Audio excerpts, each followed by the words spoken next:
Oke, di sini aku mau bahas UAS Matematika 2A ya, tahun 2022-2023. Ya, semoga ini membantu kalian yang lagi persiapan UAS ya. Oke, kita mulai dulu dari nomor satu. Di sini untuk bagian A-nya tuh ada dua ini ya, ada dua soal tipe soal yang berbeda. Nah, di sini aku pakai tipe soal yang pertama. Ya, nanti untuk soalnya kalau kalian belum punya, nanti akan aku sertakan juga di link ya. Oke, di sini kita mulai dulu dari bagian A ya. Ini kita copy aja bagian A gitu ya. Terus kemudian kita mulai dari nomor satu.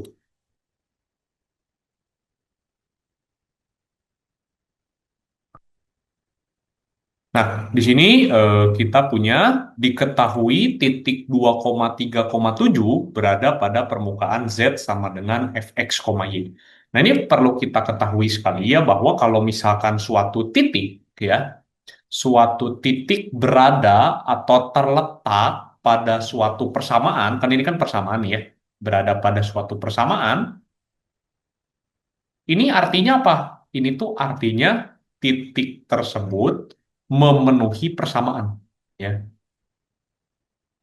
Nah, artinya memenuhi persamaan itu apa? Artinya memenuhi persamaan itu nanti ketika titik-titik tersebut kita substitusi ke persamaan, artinya persamaan tersebut akan benar. Ya, jadi kalimat pertama ini diketahui titik 2,3,7 berada pada permukaan Z sama dengan Fx, Y. Kemudian, jika gradien garis singgung kurva hasil perpotongan Z dengan bidang Y sama dengan 3 adalah min 4, dan gradien garis singgung kurva hasil perpotongan Z dengan bidang X sama dengan 2 adalah 5, maka untuk bagian A-nya F2,3 itu berapa? Kemudian untuk bagian B-nya Fx 2,3 itu berapa? Oke, dari kalimat pertama kita udah langsung tahu ya bahwa karena Z sama dengan Fx, Y, kemudian P itu berada pada persamaan ini. Artinya apa? Artinya substitusi dong. Z-nya 7, kemudian X-nya 2, dan Y-nya 3. Artinya yang A itu jawabannya 7. Ya. Kemudian kalau ditanyakan fx 2,3 ya kita seharusnya sudah tahu by definition fx 2,3 ini artinya apa? Artinya adalah kemiringan hasil apa? Hasil perpotongan Z dengan Y sama dengan 3 ya, dengan Y sama dengan 3. Alias jawaban kita itu yang kita pakai tuh harusnya yang min 4. Ya, di sini jadi hasilnya tuh min 4. Ya. Jadi yang hasilnya 5 ini tuh adalah apa? Adalah FY sebenarnya. Karena dia tuh kemiringan hasil perpotongan Z dengan bidang X sama dengan 2. Ya, ini udah aku bahas ya konsep dasarnya ini di materi. Jadi nanti kalau misalkan bingung bisa dilihat lagi aja ya di materi bab 12. Kemudian ini nomor satu. Kemudian selanjutnya kita masuk ke nomor dua. Di sini nomor dua itu tentang aturan rantai ya di sini. Kita lihat soalnya. Nah, diberikan Z sama dengan E pangkat XY. Pada suatu saat, dou X dou S itu sama dengan satu, kemudian dou X dou T itu 2, dou Y dou S itu 3, dou Y dou T itu 4, X-nya 2, dan Y-nya satu. Pada saat tersebut, nah yang A ya, dou Z dou X. Nah, kita harus selalu mengingat ya bahwa kalau ditanyakan do Z do X, ini tuh artinya apa? Turunan Z parsial terhadap X kan? Kita lihat nih, Z-nya kan E pangkat XY. Berarti ini tuh do per do X dari apa? Dari sebenarnya E pangkat XY kan? Nah, nurunin ini gimana terhadap X? Turunin E-nya dulu. Turunan E itu kan E lagi. Berarti E pangkat XY dikali turunan dalam. Turunan XY terhadap X apa? Y. Ya, maka nanti ini tuh Y, E pangkat XY. Karena kita udah tahu titik-titiknya, X-nya 2, Y-nya satu, maka kita substitusi. Sehingga nanti di sini 1 dikali E pangkat 2 kali satu atau ini tuh adalah E kuadrat ya. Jadi untuk yang A itu E kuadrat. Kemudian yang B di sini ditanyakan tentang do Z do S ya. Kalau ditanyakan tentang do Z do S, nah sekarang kita lihat nih ya. Z itu kan terhadap X dan Y. Tetapi kita tuh mau menurunkan Z terhadap S. Nggak bisa kan? Artinya kita di sini harus menggunakan aturan rantai. Gitu. Ya, rantainya gimana? Kita rantaikan dulu ke setiap variabel yang bisa diturunin. Z kan bisa diturunin terhadap X, berarti do Z do X dulu, baru rantai ke do X do S. Ya, ditambah do Z do Y, baru rantai ke do Y do S. Makanya di sini do Z do X itu apa? Udah kita carikan di bagian A, ini adalah E kuadrat, udah dicari nih. Kemudian do X do S itu apa? Diketahui di soal. Satu. Kemudian do Z do Y belum diketahui di soal karena ini tuh mirip sama bagian A ya. Kita harus cari dulu do Z do Y. Do Z do Y ya kalau udah tahu ini kan berarti F pangkat XY dikali X ya. Masukin aja dan nanti ini F pangkat 2 dikali 2 atau 2E kuadrat. Berarti ini tambah 2E kuadrat dikali do Y do S itu 3 di soal. Berarti E kuadrat tambah 6E kuadrat, nanti kita memiliki hasil 7E kuadrat ya. Berarti ini 7E kuadrat. Nah, ya hasilnya itu seperti ini. Ya. Oke, lanjut ke nomor 3 bagian A. Kita copy dulu soalnya di sini kita punya. Nah, ya diketahui ini terus ada lanjutannya lagi.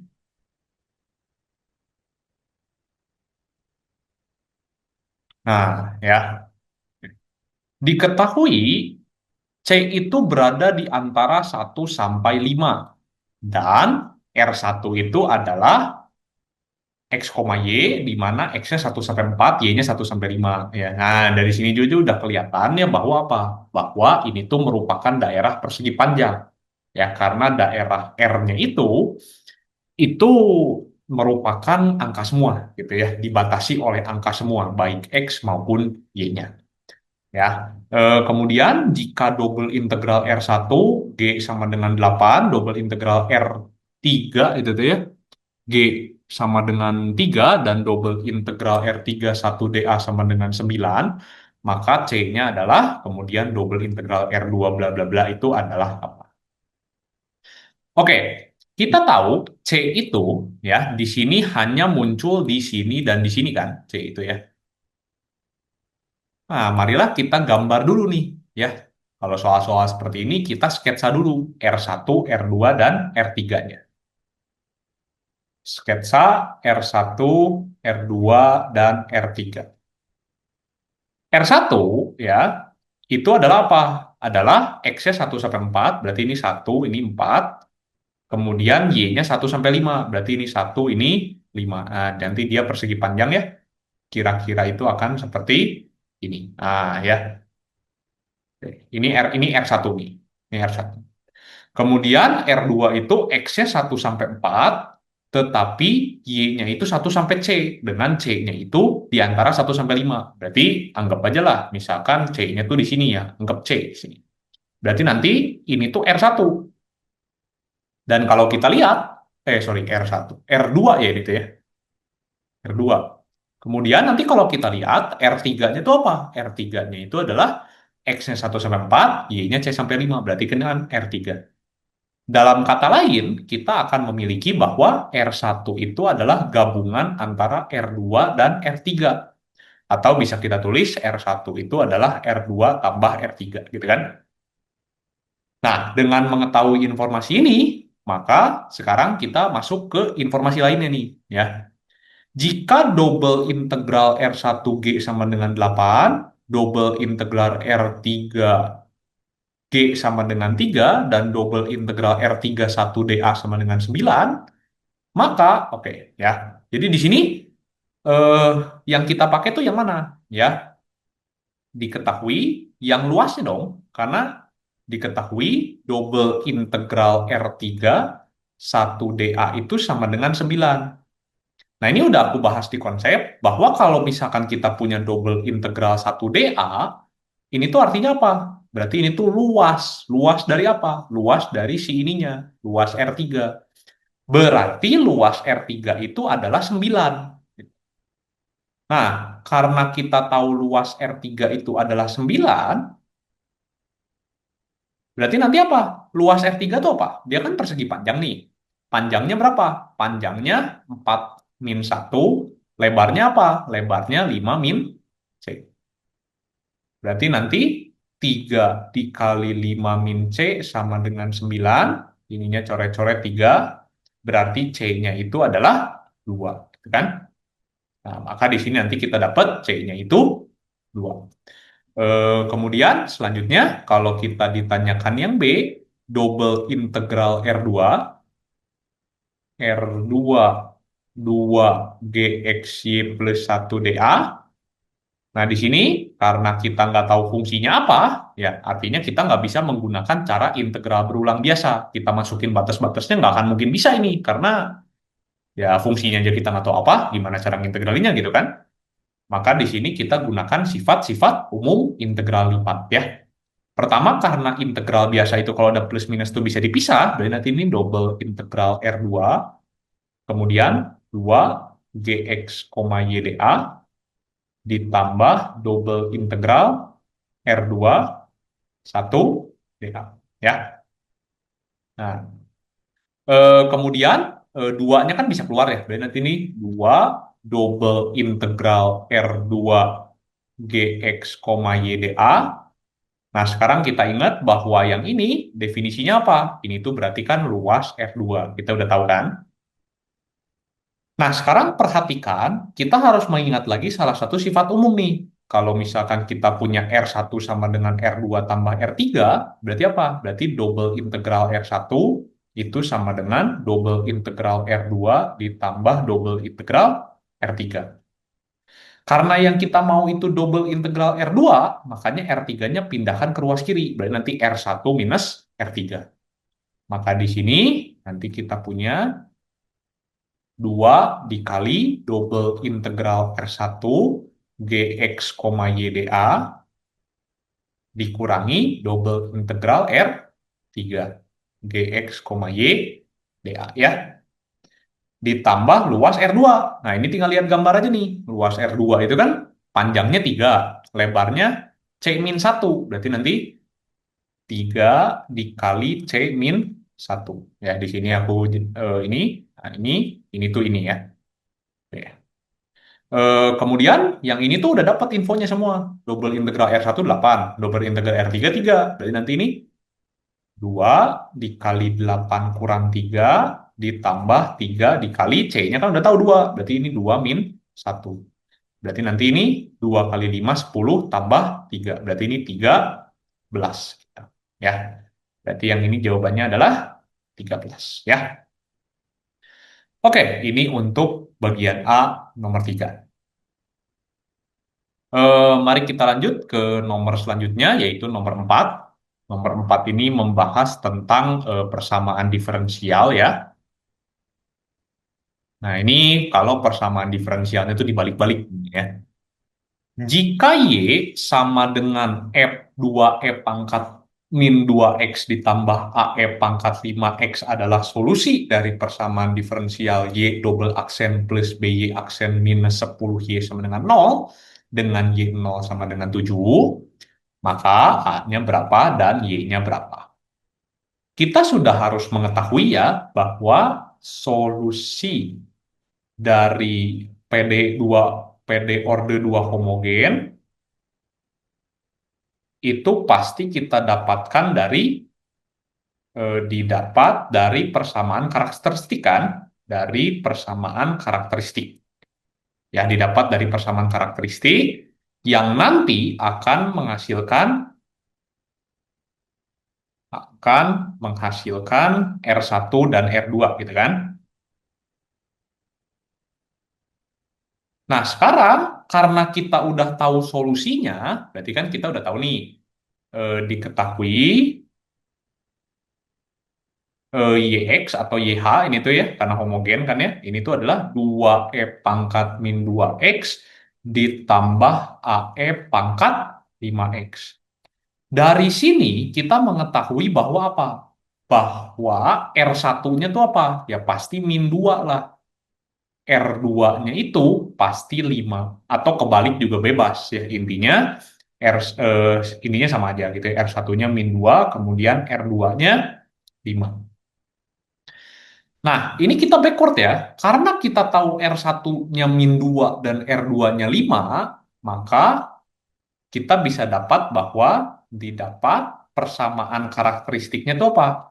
Didapat persamaan karakteristiknya pasti apa sih? Persamaan karakteristiknya itu pasti R minus R1 dikali R minus R2 kan nantinya sama dengan 0 atau nanti ini R plus 2 dikali R minus 5 sama dengan 0. Kalau kita selesaikan, ini nanti kamu akan dapat R kuadrat minus 3R minus 10 sama dengan 0. Atau artinya persamaan karakteristik ini itu apa? Maka persamaan diferensial orde 2-nya itu adalah apa? Y double aksen minus 3Y aksen minus 10 Y sama dengan 0. Dengan mengingat bahwa Y double aksen itu R kuadrat di persamaan karakteristik, Y aksen itu R di persamaan karakteristik, dan Y itu sama dengan 1. Kan? Maka nanti kita lihat, ya, jika ini adalah solusi dari persamaan diferensial Y double aksen plus BY aksen minus 10Y, maka nanti B-nya berapa? Inilah B-nya, gitu ya. Kita udah jelas, dapat B-nya min 3 kan? Ya, berarti jawaban yang A itu, yang B itu adalah min 3 ya. Nah, kemudian buat jawab yang A, kita udah tahu nih, Y0 sama dengan 7 kan? Marilah kita substitusi gitu ya. Yang A, kita punya Y0, YX gitu ya, sama dengan 2E pangkat min 2X plus AE pangkat 5X. Kalau Y0 itu artinya apa? Y0 itu artinya adalah X-nya masukin 0, berarti 2E pangkat 0 ditambah AE pangkat 0. Ini sama dengan 7. Berarti 2 ditambah A, berarti otomatis A-nya 5 gitu ya. Berarti ini 5. Nah, seperti itu. Ya. Jadi ini tuh kasus apa? Kasus soal ketika dibalik. Kita udah punya solusi, tapi kita tuh mau tahu sebenarnya persamaan diferensial awalnya tuh apa. Biasanya yang kita pelajari itu dikasih tahu persamaan diferensial, kita mau tahu solusinya itu apa. Ya. Ini untuk nomor 4. Kemudian lanjut ya, di nomor 5 di sini bagian terakhir. Di sini kita punya diberikan bidang M, kita copy dulu soalnya ya. Nah, diberikan bidang M dengan persamaan X plus 2Y min Z sama dengan 4. Tentukan suatu vektor normal dari bidang M. Ya, nah, ini kita udah tahu lah ya, pas dulu kita belajar persamaan bidang, ya kita udah tahu bahwa vektor normal dari bidang itu tuh pasti koefisien di depan masing-masing X, Y, Z-nya. Maka nanti vektor normal dari bidang M, kalau bidang itu kan berarti 1, 2, min 1. Nah, gitu kan, langsung ya. Koefisien di depan X, Y, Z-nya, kalau bidang. Kemudian, bidang M menyinggung permukaan ini di titik oke. Ya, jadi ceritanya tuh gini, ceritanya tuh ya. Kita tuh punya bidang M gitu ya. Anggaplah bidang M tuh kayak semacam kertas gitu. Dia tuh menyinggung sebuah permukaan. Anggaplah permukaannya tuh kayak gini gitu ya. Nah, ini. Ini anggaplah si X kuadrat minus Y kuadrat plus Z kuadrat sama dengan minus 8. Kemudian yang ini tuh adalah bidang M. Nah, ketika dia menyinggung, ya, pasti ada suatu hal yang menarik di sini. Ketika menyinggung itu artinya apa? Artinya nanti normal dari M, ya normal dari M kan bisa aja ini gitu ya, ini normal M. Itu tuh akan sama dengan apa? Akan sama dengan, bukan sama dengan sih, sejajar dengan normal dari permukaan kan? Nah, gitu. Berarti kita tahu bahwa apa saat bidang M menyinggung permukaan, ya, menyinggung permukaan, itu artinya normal dari M itu akan sejajar dengan normal dari si permukaan, ya. Nah, kita harus tahu bahwa normal M itu kan udah tahu ya. Ini kan apa 1,2, min 1. Kalau sejajar, ini tuh artinya apa? Ini tuh akan sama dengan suatu pengali S dari si normal permukaan. Ya, karena arti dari kesejajaran sendiri itu kan adalah ini, nah ini kan sejajar nih, kan sejajar. Ya, tetapi panjangnya beda. Bisa jadi yang ini tuh adalah contohnya 2 kali lipat dari yang sebelah kanan. Makanya ini harus ada pengalinya, karena itu tanda dari sejajar. Ya. Nah, sekarang normal permukaan itu apa? Ya, kita harus ingat bahwa vektor normal dari bidang singgung suatu permukaan, vektor normal bidang singgung permukaan, misalkan permukaannya itu persamaannya itu adalah fx, y, z sama dengan k. Nanti ini apa? Vektor normal bidang singgungnya itu pasti nabla f, x, y, z. Ya. Kalau misalkan di titik x0, y0, z0, nanti tinggal titiknya masuk-masukin aja. Ya. Nah, sekarang misalkan ya, misal titik singgungnya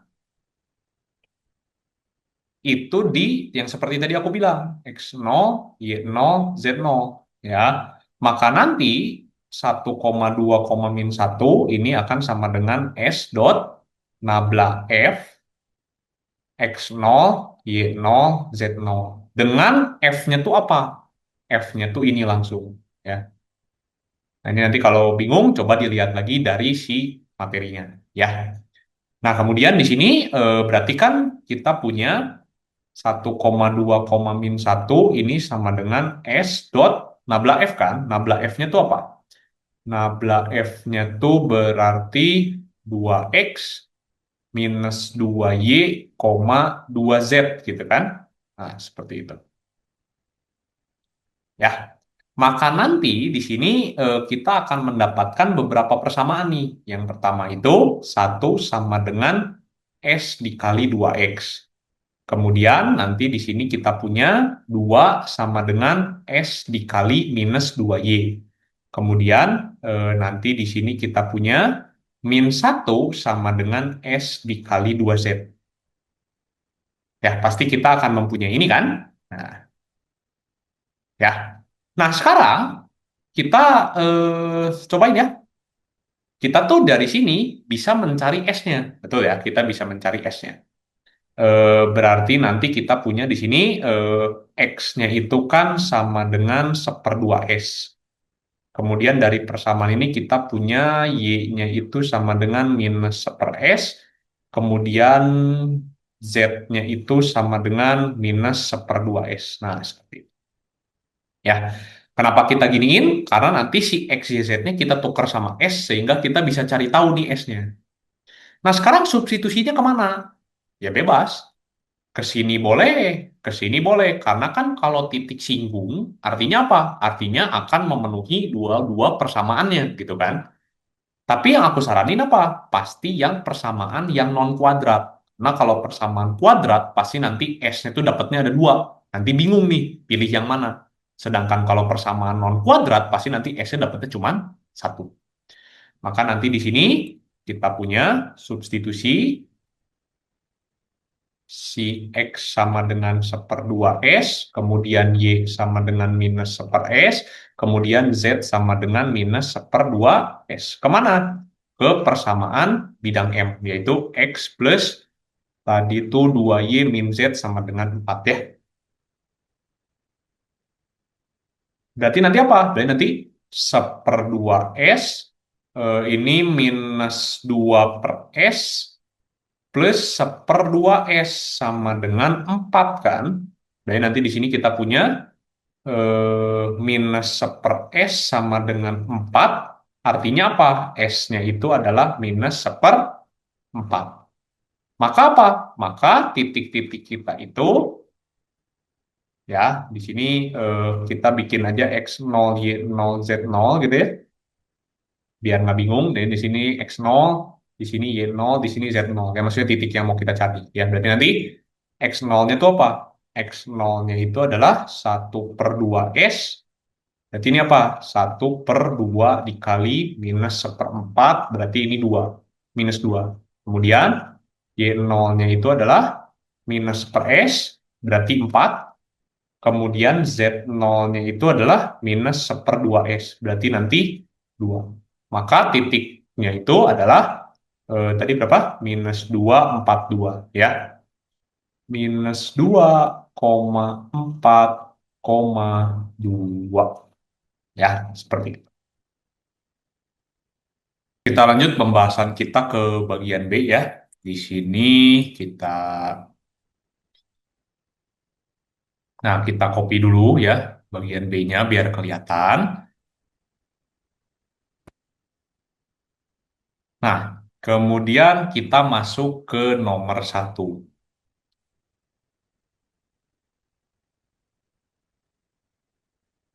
Nah, di sini bagian B nomor 1 kita punya, sketsakan kurva ketinggian Z sama dengan K dari permukaan Z sama dengan Y per X kuadrat plus 1 untuk K-nya itu -1,0,1. Ya, sudah pernah aku bahas ini di pembahasan materi ya, bahwa kalau kita ingin mensketsakan kurva ketinggian, kita tinggal substitusi aja K-nya ke persamaan Z. Artinya untuk K-nya sama dengan -1, berarti nanti -1 sama dengan Y per X kuadrat plus 1.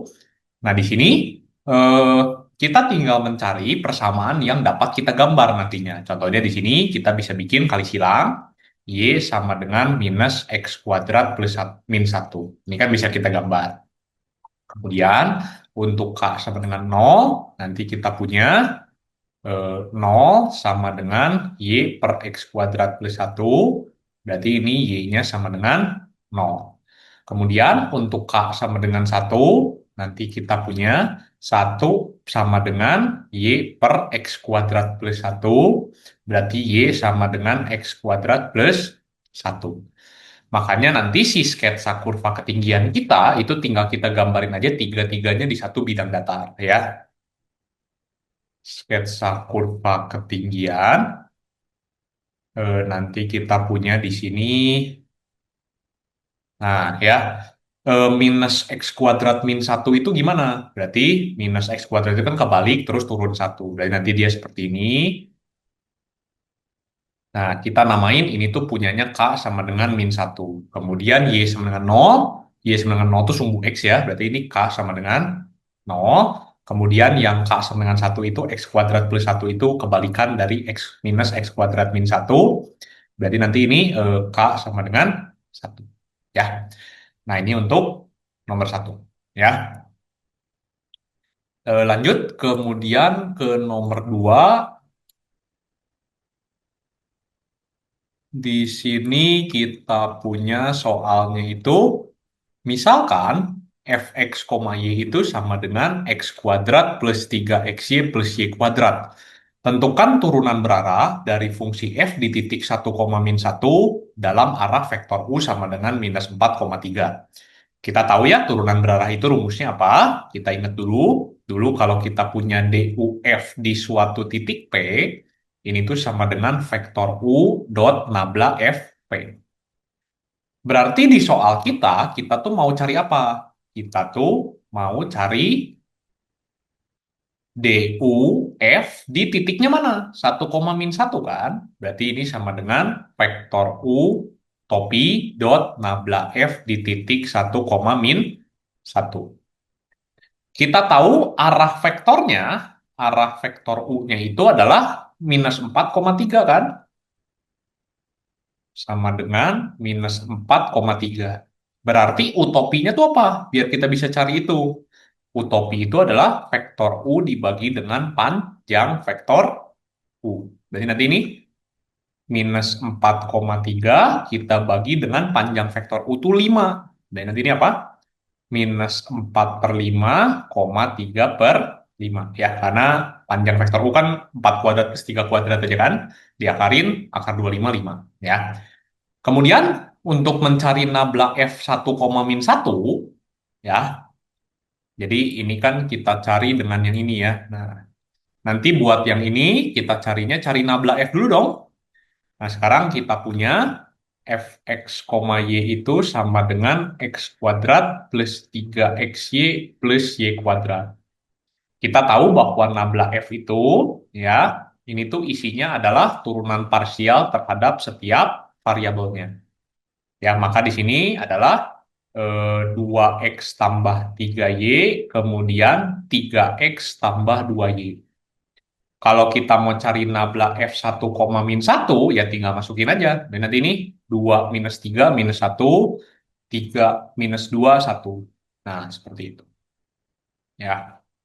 Maka untuk mencari turunan berarahnya, jadi kita tulis saja, maka turunan berarah F di titik 1, min 1 pada arah vektor U yang sama dengan minus 4,3 itu tuh apa? Berarti DUF 1, min 1 sama dengan utopi dot nabla F 1, min 1. Tadi apa?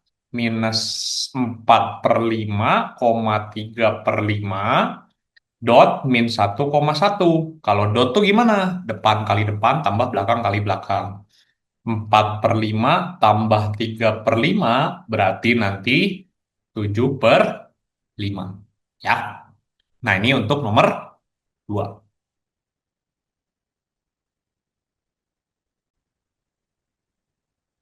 Oke, kita lanjut ke nomor selanjutnya, yaitu nomor 3 ya. Di sini nomor 3.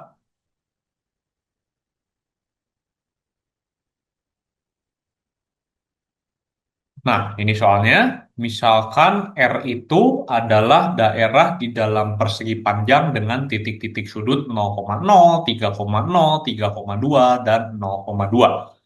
Berarti nanti kalau kita gambar ya, sketsa R dulu gitu ya, misalkan sketsa R itu adalah 0,0, kemudian 3,0, ini 3, kemudian 3,2 di sini, kemudian 0,2 di sini. Berarti dia persegi panjang.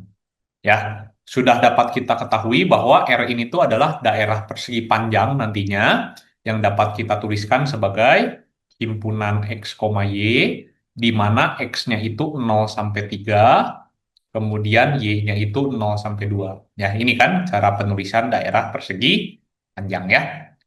Berarti nanti kalau kita ingin menghitung double integral R dari 2XY plus 5DA, ini tinggal kita jabarkan saja ya, mau terhadap dx dy atau terhadap dy dx.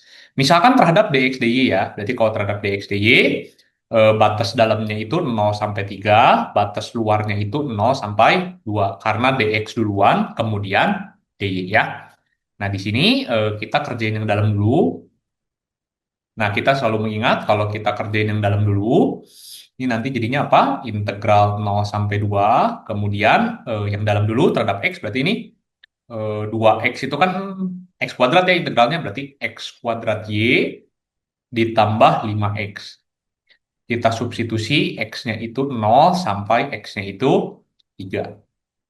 Kemudian nanti kita masukin 3 ke X jadi apa? Jadi 9Y ya.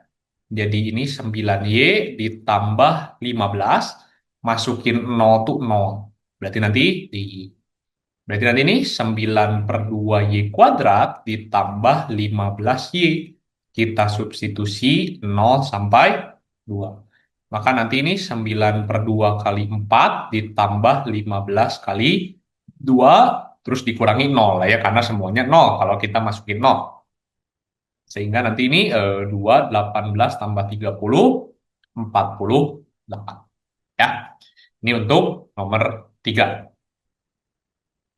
Lanjut ke nomor selanjutnya, nomor 4. Nah, di sini soalnya itu seperti ini. Nah, perlihatkan bahwa limit x, y menuju 1, min 1 dari fungsinya itu tidak ada. Nah, kita ingat ya, kalau kita mau memperlihatkan limit tidak ada, kita cari dulu nih garis-garis apa sih yang bisa kita gunakan untuk mendekati limit ini. Ya, kalau 1, min 1 kan di sini nih, ini 1 terus min 1. Berarti ada beberapa nih garis yang bisa kita gunakan. Yang pertama itu garis ini, yaitu ini tuh X sama dengan 1. Kemudian ada garis ini, yang mudah dulu, ini Y sama dengan min 1. Kemudian nanti kalau misalkan masih masih hasilnya sama, kita pakai garis yang ini misalkan. Ini apa? Y sama dengan min X. Nanti kalau masih sama lagi, kita cari lagi yang baru ya. Kita cari dulu pakai dua yang paling mudah ini. Pertama, kita dekati limit dengan garis X sama dengan 1 dulu. Kita ingat, kalau kita dekati limit dengan garis X sama dengan 1, maka X-nya berubah jadi 1 semua, sehingga limitnya tinggal sisa Y doang. Limit Y menuju min 1. Masukin 1 berarti nanti Y plus 1 dibagi 1 minus Y kuadrat. Ya. Nah, cara mengerjakan limit ini pasti dipastikan 0 per 0 ya, karena ini awalnya juga 0 per 0. Nah, ini cara mengerjakan limit seperti ini tuh ada dua cara. Ya, kita tahu kalau mengerjakan 0 per 0 tuh kalau nggak difaktorin, dikali akar sekawan, atau pakai L'Hopital juga boleh. Di sini kita pakai L'Hopital aja ya. Dan nanti ini L'Hopital, limit Y menuju min 1, 1 per min 2Y, berarti nanti ini setengah. Nah, sekarang kita coba lagi ya, cari hasil pendekatan lain menggunakan garis yang berbeda dari X sama dengan 1, tapi kita tuh mau hasilnya tuh bukan setengah, tetapi yang lain. Contohnya apa? Contohnya misalkan kita bisa dekati dengan,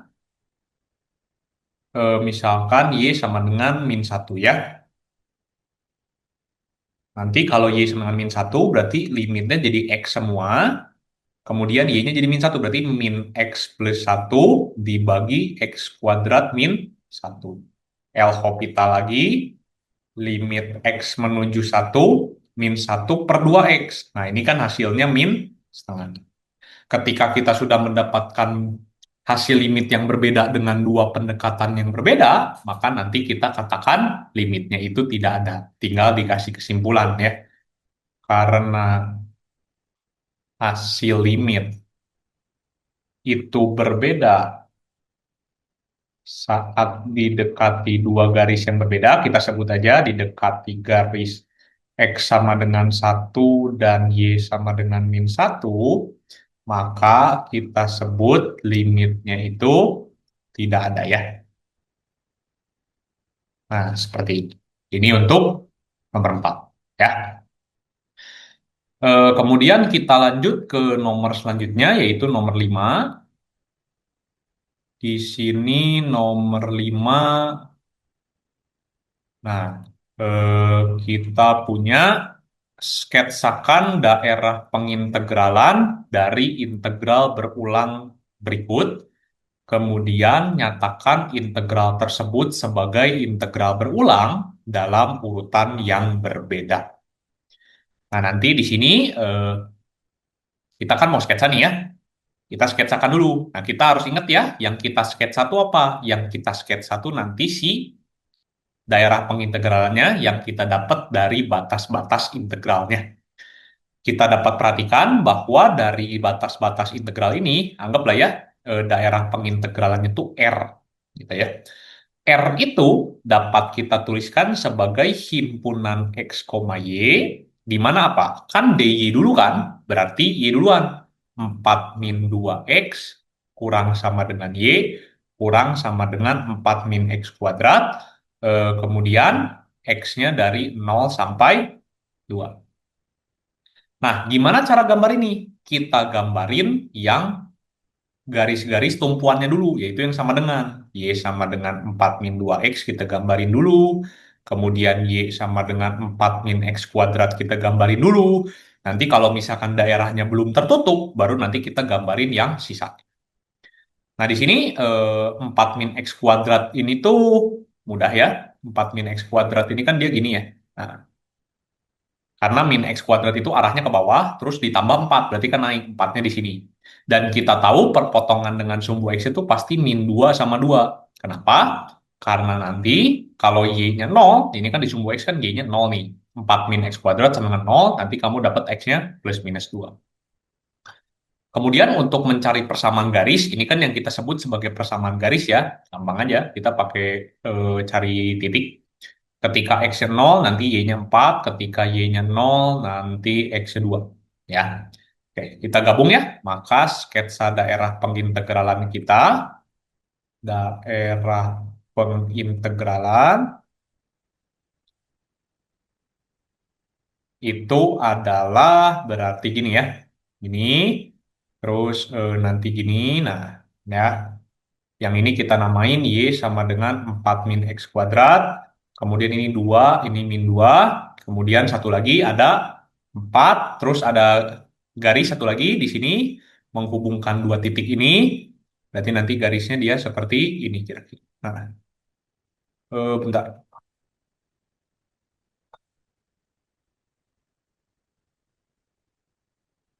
Nah, ya kira-kira seperti itu. Ya, walaupun ini nggak terlalu lurus, tapi oke lah ya. Yang ini Y sama dengan 4 min 2 X. Nah, kita harus tahu ya mana daerah yang diarsir kita, karena batas bawahnya itu yang merah dan batas atasnya itu yang hitam, berarti nanti pasti yang diarsir itu yang kecil ini. Ya, kalau kalian masih bingung tentang pearsirannya, nanti kalian bisa lihat di video materinya. Ya, kemudian di sini kita kan mau ubah urutan nih sekarang ya. Kita mau ubah urutan ke ubah ke urutan DXDY ya. Awalnya kan DYDX. Ubah ke urutan DXDY. Nah, kalau ke DXDY artinya apa di sini? Kita gunakan partisi sejajar sumbu X ya. Karena DX duluan. Berarti nanti partisi kita tuh kan gini ya. Nah, ya. Nah, perhatikan untuk mencari batas bawah X-nya, karena X duluan, yang kita cari itu harus cari batas bawah X-nya. Batas bawah X-nya itu apa? Kita lihat partisi kita, kirinya tuh di mana? Karena selalu dari kiri ke kanan, kalau partisi vertikal itu bawah ke atas. Batas bawah X itu diambil dari kiri. Kirinya tuh dia nabrak Y sama dengan 4 min 2X. Tetapi karena kita maunya batas bawah X, kita nggak boleh nih pakai persamaan ini. Persamaannya harus ditukar. Jadi apa? Jadi X sama dengan nanti itu 4 minus Y per 2. Nah, gitu. Ya. Kemudian batas atas X, kalau kita lihat di gambar itu, nanti akan menyentuh yang hitam kan? Kita lihat ya. Itu Y sama dengan 4 minus X kuadrat. Nah, di sini karena ini batas atas X, nggak boleh pakai ini. Berarti nanti ini tuh X sama dengan plus minus akar 4 min Y. Karena si biru ini tuh yang kanannya menyentuh yang ini, yang parabola kanan, ya parabola sebelah kanan, di mana X itu positif, maka nanti yang kita pilih tuh yang X-nya positif. Jadi akar 4 min Y aja. Ya, jadi ini yang benar, akar 4 min Y ya. Nah, kalau misalkan kita udah tahu ini, nanti kalau misalkan kita mau cari batas bawah Y, ini batas luar itu udah gampang ya, karena batas luar itu tinggal kita cari daerah kita tuh diarsir dari mana ke mana di sumbu Y-nya. Kita udah tahu diarsirnya dari 0 ke 4. Berarti batas Y-nya langsung aja lah kita tulis ya. Batas Y-nya itu adalah 0 sampai 4. Jadi nanti kalau kita tulis R-nya dalam dx dy, berarti nanti ini x, y di mana 4 min Y per 2 X akar 4 min Y, kemudian Y-nya 0 sampai 4. Nah, sehingga pengubahan integral kita itu Yang awalnya tuh integral 0,2, integral tadi tuh 4 min 2x, 4 min x kuadrat ya. Sepertinya seperti itu. Fx, y, dy dx. Mari kita cek lagi apakah ini betul. Nah, betul ya. Ini kalau kita tuker akan jadi apa? Double integral, fungsinya tetap sama, diubah jadi dx dy, masukin ya di R ini. Bawahnya tuh 4 min y per 2, atasnya tuh akar 4 min y. Ini 0 sampai 4. Nah, seperti itu. Ya. Ini untuk nomor 5.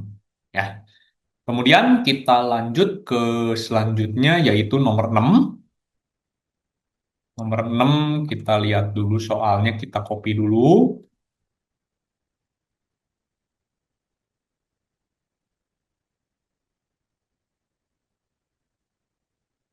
Nah, misalkan I adalah integral 0 sampai akar 2, integral X sampai akar 4 min X kuadrat, dan fungsinya seperti ini. Nyatakan I sebagai integral berulang dalam koordinat polar, kemudian hitunglah integral tersebut. Nah, di sini eh, kita kan mau nyatain dalam polar nih. Artinya ya selalu ya, kalau kita mau ngubah urutan integral, kita mau ngubah ke polar, itu kita harus mengetahui dulu si daerah pengintegralan kita tuh gambarnya gimana. Kita tahu nih, misalkan daerah pengintegralan kita S ya, kita sebut sekarang. S itu apa? Himpunan X, Y.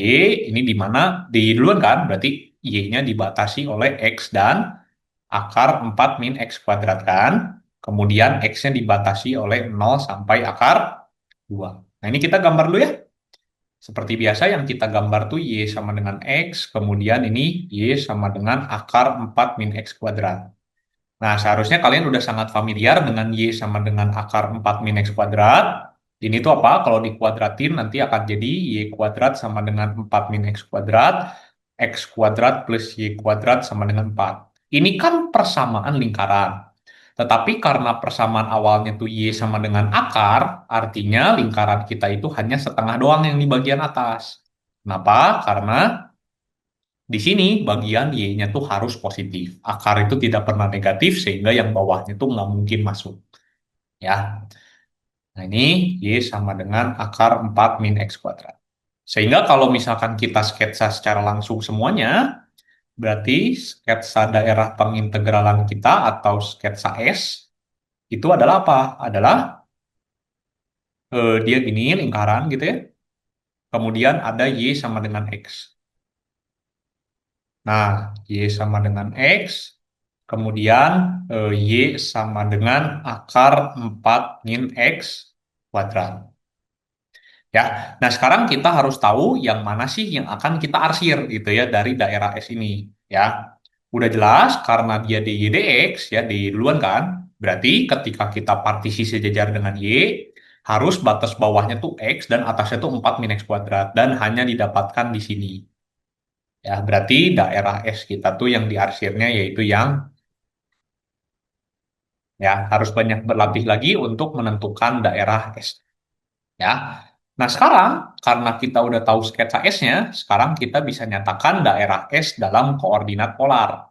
Ya, jadi daerah S dalam koordinat polar nanti kita pakai apa? Kita pakai partisi sejajar R. Berarti nanti dia gini. Sejajar R tuh. Nah, gitu.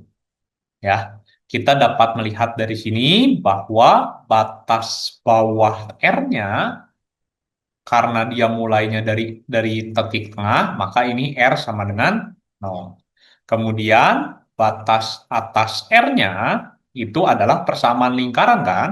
Y sama dengan akar 4 min X kuadrat. Tetapi karena kita mau cari batas atas R, kita nggak boleh nih pakai persamaan ini. Maka kita ubah ke persamaan polarnya. Itu kita kuadratin. Y kuadrat sama dengan 4 min X kuadrat. Berarti X kuadrat plus Y kuadrat sama dengan 4. Ini R kuadrat sama dengan 4. Atau persamaan polarnya tuh R sama dengan 2. Nanti kita pakai ini. Ya.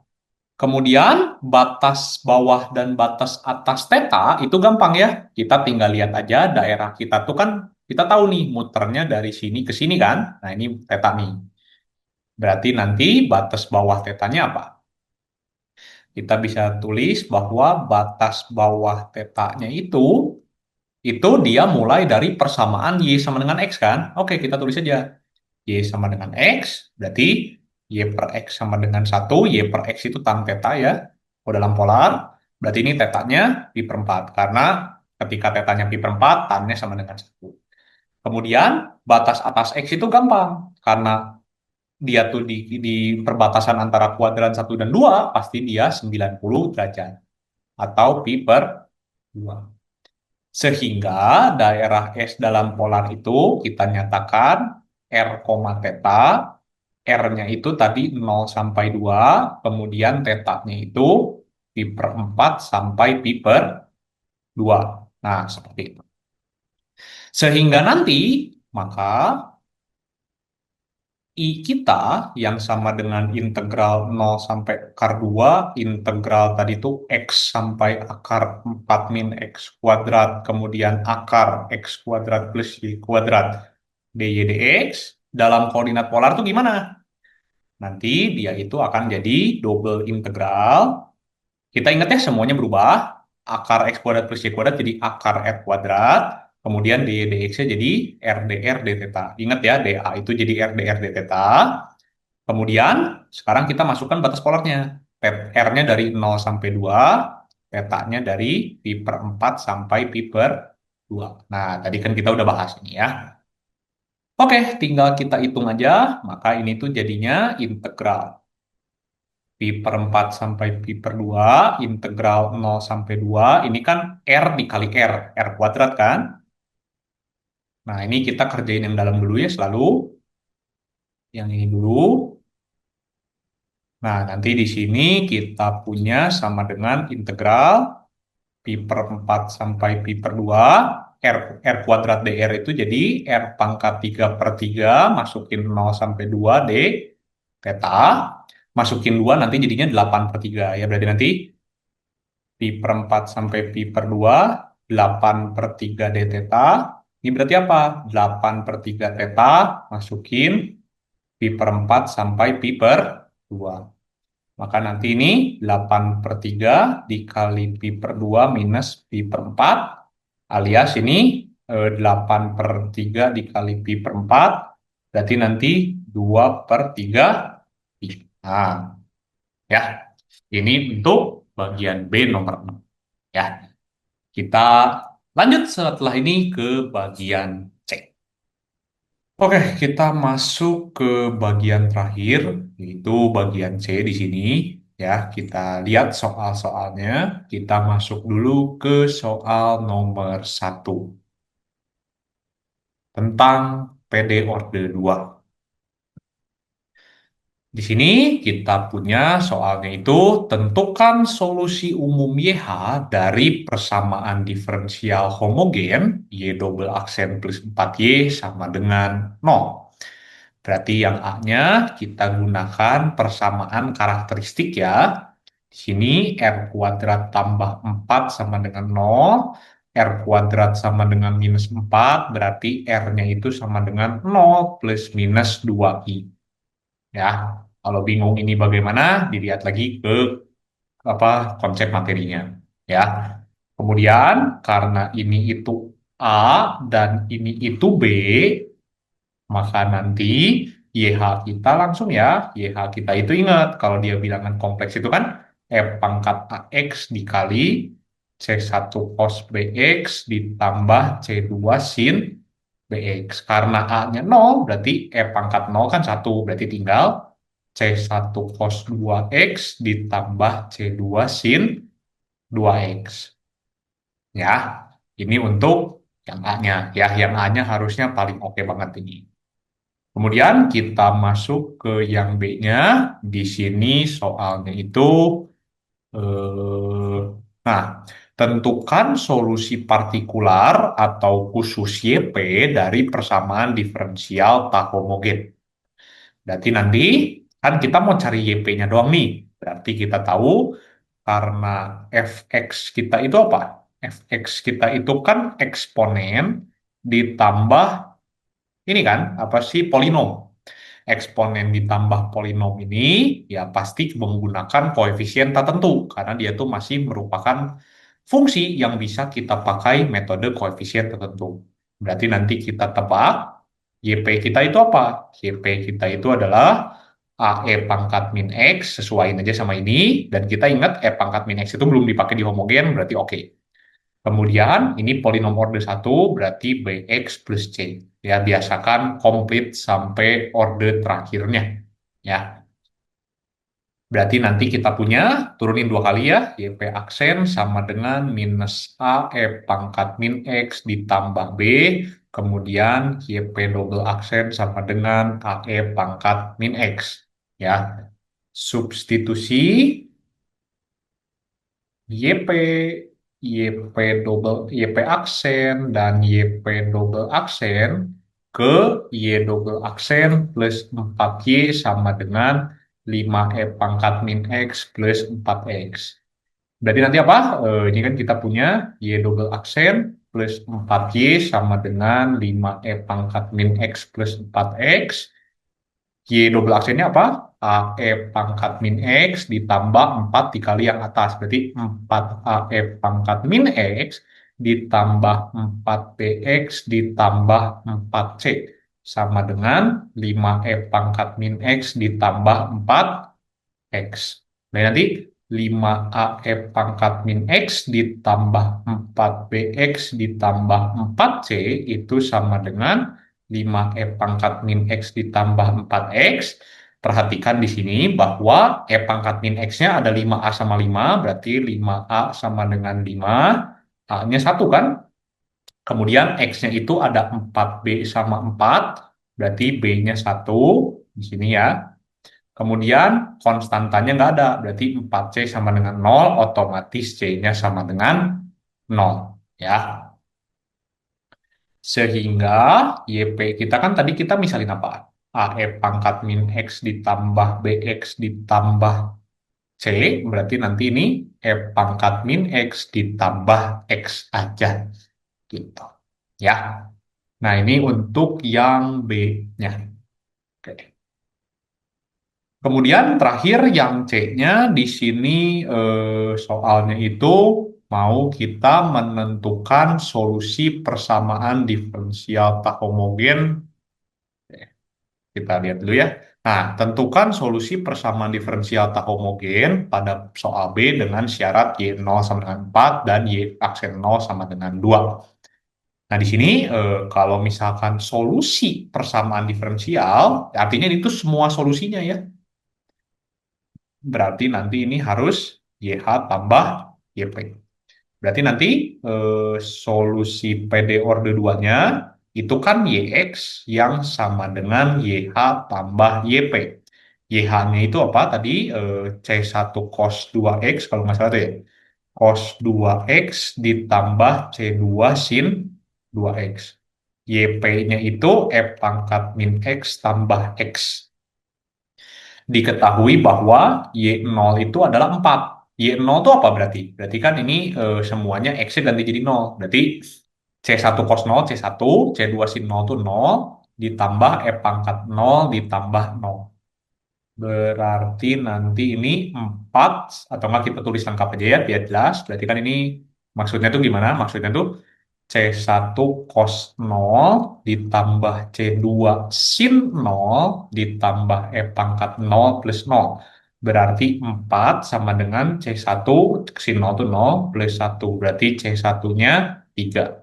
Kemudian kita punya Y aksen 0. Untuk mencari Y aksen 0 kita cari Y aksen X dulu. Y aksen X itu apa? 2, minus 2 ya.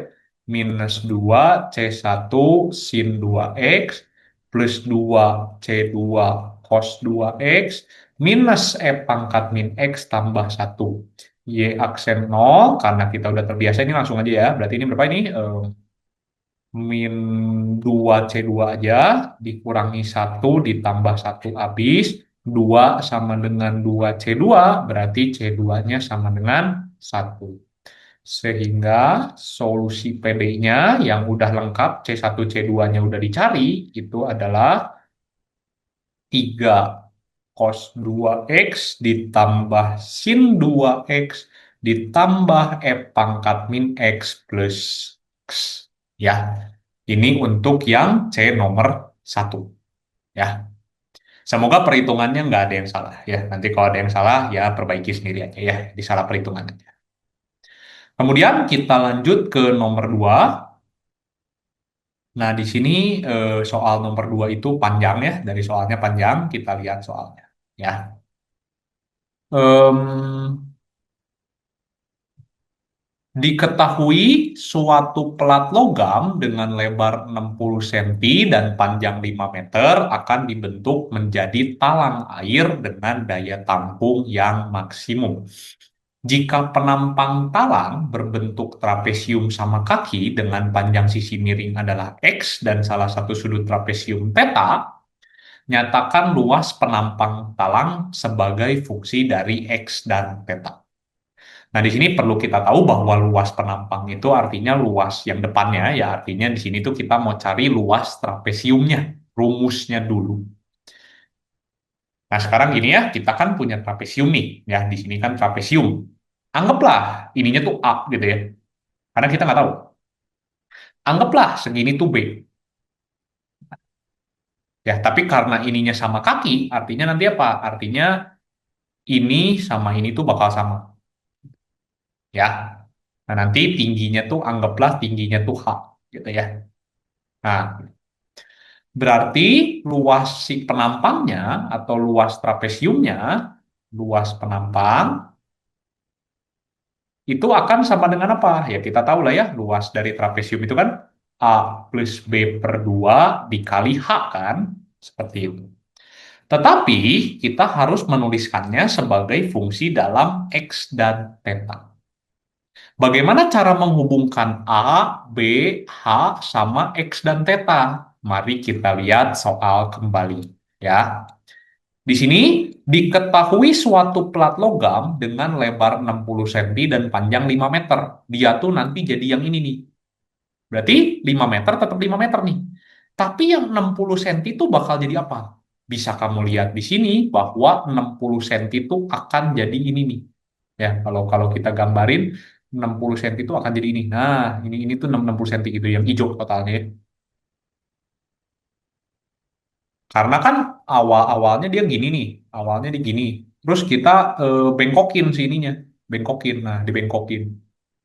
Berarti apa? Berarti ya yang ini awalnya 60, jadi yang bengkok ini 60, gitu kan? Konsepnya seperti itu. Berarti nanti kita mengetahui bahwa apa? Ya, 60 itu akan sama dengan 2X plus A. Nah, berarti A-nya dapat kita tulis sebagai 60 minus 2X. Kemudian B-nya apa? B-nya itu, nah sekarang kita lihat ya. B itu kan adalah A ditambah, nah sekarang kita lihat di sini ya. Kalau kita lihat di gambar ya, kita gambar ulang gitu ya. Ini kan X, ini kan theta nih ya. Ini kan apa? Ini kan A. Berarti segini kan A nih segini. Ya, segini kan A. Berarti B itu adalah A ditambah dua ini nih yang sama persis. Ya, karena sama kaki kan. Kalau sama kaki pasti ini sama. Nah, sekarang kita lihat ini tuh apa? Bisa kita gunakan ini ya, hubungan apa nih? Hubungan kosinus. Kosinus theta itu adalah misalkan ini tuh apa ya? Misalkan ini tuh S gitu ya, segini tuh S. Misalkan cos theta itu apa berarti S per X. Maka S itu adalah apa? X cos theta. Berarti B kan sama dengan A plus 2S nih. Maka ini tuh A ditambah 2X cos theta. Nah, seperti itu. Ya. Udah nih, A-nya apa? A-nya 60 min 2X. Ganti ya, berarti nanti 60 min 2X ditambah 2X cos theta. Kemudian H kita tuh apa? Ya dengan apa cara yang sama dengan mencari S, berarti H itu adalah X sin theta. Ya, nanti dicek aja seperti ini. Berarti luas penampang kita itu udah dapat kita tuliskan semuanya dalam S dan theta. Berarti luas penampang kita itu sekarang kita sebutnya Lx, theta aja. Dia itu sama dengan apa? A plus B berarti 60 min 2X plus 60 min 2x plus 2x cos theta, sorry, per 2 dikali x sin theta. Nah, di sini kita sederhanakan sedikit ya. Ini kan jadi apa? 120 minus 4x plus 2x cos dibagi 2 dikali x sin. Nah, di sini dibagi 2 semua berarti jadinya apa? Jadinya 60 minus 2x plus x cos theta dikali x sin theta. Atau di sini bisa kita tuliskan sebagai apa? 60 x sin theta dikurangi 2x kuadrat sin theta ditambah x kuadrat sin theta cos theta. Ya, ini Lx, theta. Ini bagian A-nya ya. Jadi perlu diperhatikan di sini ya. Sudah beberapa tahun yang sulit itu adalah mencari si fungsinya dulu. Ya, nanti ke bawah-bawahnya biasanya lebih mudah ketika kita udah masuk ke materinya langsung. Ya, ini bagian A. Kemudian kita lihat bagian B-nya, tentukan semua titik kritis.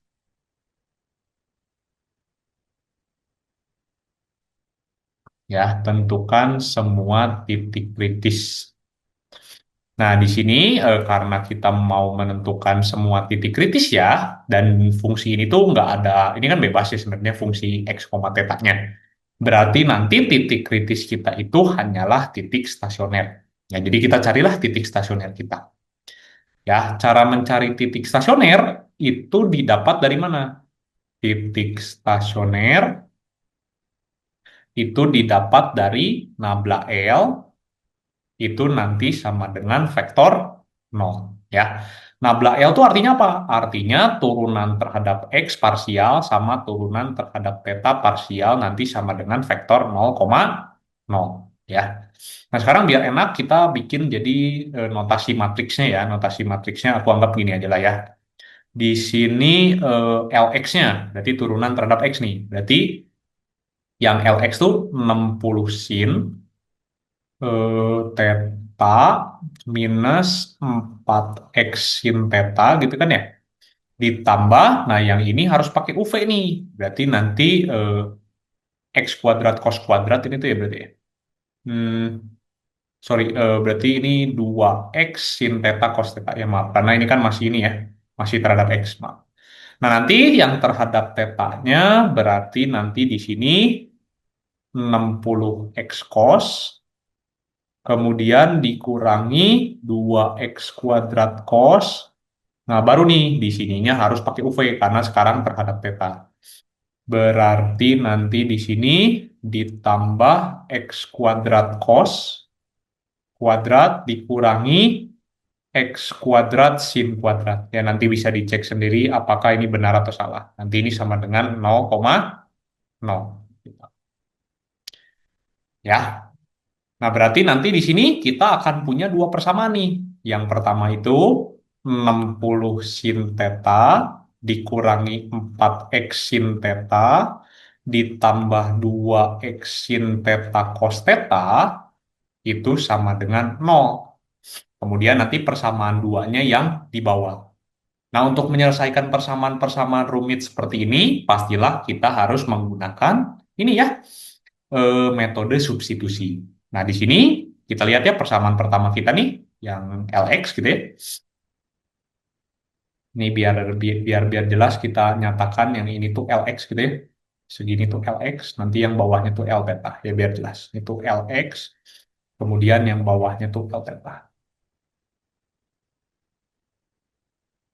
Nah, di sini kita bisa lihat ya bahwa ada sin semua, berarti sinnya bisa keluar, sin theta 60 minus 4x plus 2x cos theta. Sama dengan 0, ini artinya apa? Artinya sin theta-nya sama dengan 0, ini tidak mungkin ya. Kenapa? Karena kalau sin theta-nya 0 kan berarti sudutnya 0, berarti nggak akan bikin trapesium. Gitu. Yang ini berarti 60 minus 4x plus 2x cos theta. 60 sama dengan 4x minus 2x cos theta. 60 sama dengan 2x dikali 2 minus cos theta. Berarti kita bisa dapat bahwa x-nya itu apa? X-nya itu adalah 30 per 2 min cos theta. Nah, ini yang pertama, ya. Kemudian ini kita substitusi ke persamaan kedua ya. Nanti persamaan kedua kita itu kan apa? Berarti kita punya 60 x cos ya. 60 x cos theta terus dikurang, maaf, dikurang 2x kuadrat cos theta. Terus tadi itu kalau nggak salah ditambah x kuadrat cos kuadrat minus x kuadrat sin kuadrat ya.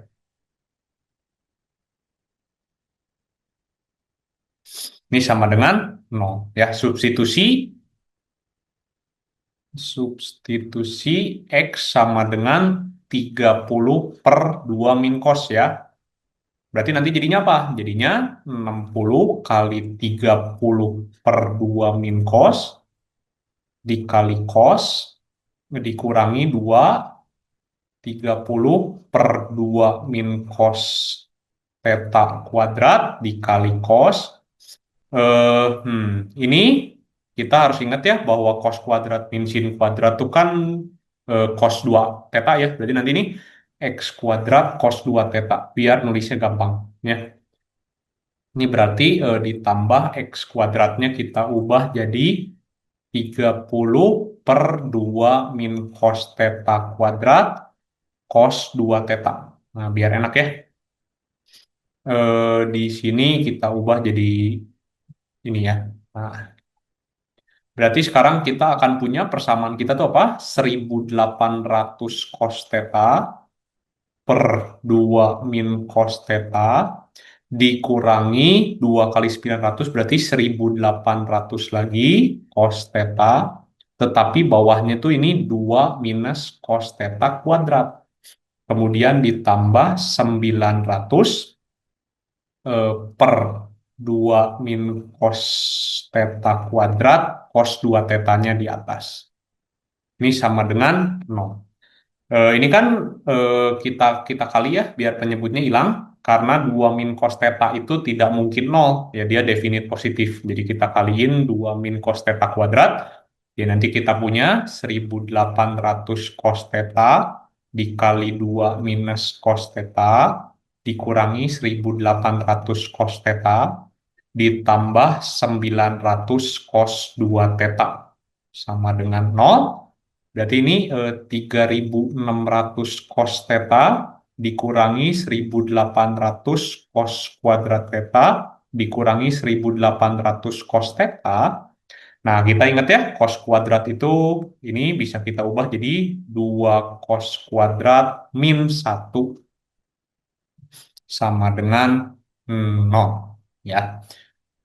Berarti nanti di sini kita punya 3600 cos theta dikurangi 1800 cos kuadrat minus 1800 cos theta ditambah 1800 cos kuadrat minus 900 sama dengan 0. Ininya tuh habis. Ya, berarti 1800 cos theta sama dengan 900. Cos theta itu sama dengan setengah, maka tetanya adalah pi per 3. Nah, kita dapat di sini ya. Sehingga nanti X kita itu tadi apa? 30 per 2 min cos theta. Cos tetanya kan setengah ya, berarti ini 30 per 2 min setengah, berarti nanti 20. Maka satu-satunya titik kritis yang kita dapatkan, maka titik kritis kita itu adalah 20, pi per 3. Ini untuk bagian B. Kita lanjut ke yang C ya. Jadi ini memang yang sulit di sini itu adalah aljabarnya sebenarnya ya. Yang sulit di sini itu aljabarnya. Kemudian yang C, di sini kita punya jika pelat tersebut dibentuk sehingga penampang talang berupa setengah lingkaran, tentukan luas penampang. Oke, ceritanya sama ya. Kita awalnya punya ini, tapi sekarang ini dibentuk jadi lingkaran. Artinya apa? Artinya ini yang awalnya 60, yang panjangnya ini dibentuk jadi setengah lingkaran. Berarti kita tahu di sini bahwa keliling lingkarannya itu 60 ya. Keliling lingkaran atau setengah lingkaran lebih tepatnya ya. Setengah lingkaran itu 60 cm ya. 60 cm. Berarti apa? Keliling setengah lingkaran itu apa sih? Berarti kan PR kan? PR sama dengan 60, berarti R-nya sama dengan 60 per pi. Sehingga nanti luas penampang kita itu, penampang setengah lingkaran, kita tahu ya, penampang setengah lingkaran itu memiliki luas setengah pi R kuadrat. R-nya itu 60 per pi, berarti nanti ini setengah dikali pi dikali 3.600 per pi kuadrat. Pi-nya coret, berarti nanti ini 1.800 per pi sentimeter kuadrat. Oke, ini yang C. Kemudian yang terakhir, yang D. Diketahui bahwa nilai maksimum pada bagian A tercapai di salah satu titik kritis. Ya, soalnya ini. Nah, di antara kedua bentuk penampang di atas, manakah yang lebih baik? Jelaskan jawaban Anda. Oke, di sini karena titik kritis kita cuma satu, maka luas maksimum penampang trapesium ya, penampang trapesium itu adalah apa? Adalah gini ya, kan tadi kan kita punya Lx, theta ya. Lx, theta-nya tuh sama dengan apa tadi? Nah, di sini ya kita copy.